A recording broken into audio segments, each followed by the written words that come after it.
I am Jerry Azuma, and this is To The Points, focused on primetime NFL matchup previews and bets. All right, guys, we have a good one for Thursday Night Football. The Washington Commanders travel to see the Green Bay Packers. The Packers are a home favorite at 3.5 points, and the total for this contest is at 48.5 points.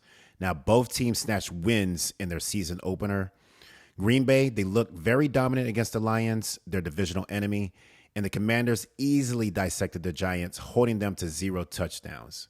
Now, the Packers, they will be at Lambeau again. They will have to put together a solid game plan and execute it if they plan on getting by a well-coached Commanders team. Now, let's get to the matchup. The Commanders drafted a solid one last year in quarterback Jaden Daniels. He did some incredible things his rookie year to put himself in the upper echelon of quarterbacks in the NFL.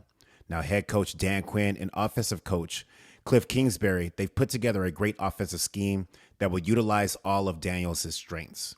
Daniels has high dual threat capabilities and has the capability to extend plays.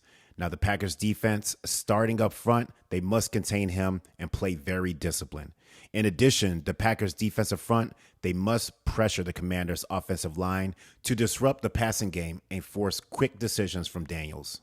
Now, one way to counter this is by establishing the run and sticking with it. It's running back by committee over for the Commanders. So I anticipate run action towards Micah Parsons is the best plan of attack to keep him and the Packers defense off balance. Now, Deebo Samuels, he joined the Commanders this offseason, and they wasted no time at getting him active. They will line him up everywhere, and they will deliver the ball to him. He is one of those rare and unique talents that makes his presence felt with every touch. Look for the Commanders to feed Deebo tonight. Now, on the flip, the Packers offensively have a committee of weapons which they can prove to be very dangerous. The Commanders' defensive front is built for rushing the passer. So to take advantage of this, the goal for the Packers should be to get running back Josh Jacobs the ball immediately. Controlling the clock will be at a premium, and it will allow the Packers' offense to be on schedule. If this happens, they can ultimately control the game and significantly increase their chances at securing the victory. The Packers in Week 1 scored 27 points, and they were 3 of 7 in the red zone. The Commanders allowed 6 points and 0 TDs against the Giants. Now, the Packers in the red zone, they will be tested tonight. It will be important for the Packers to put up points on the board, and I'm talking about touchdowns because I don't believe field goals will be enough to defeat the Commanders.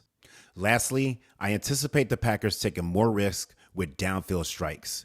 They will test out this secondary, especially if the Packers' O-line can protect in the trenches. Watch for tight end Tucker Kraft to be utilized down the seam and especially in the red zone. Now let's get right to the points. Deebo Samuel saw a great deal of action last week, and I see that continuing. He's real good at sniffing out the end zone.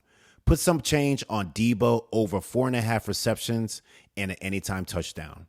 I'm high on Josh Jacobs. I can see him continuing his touchdown streak, so put some change on that.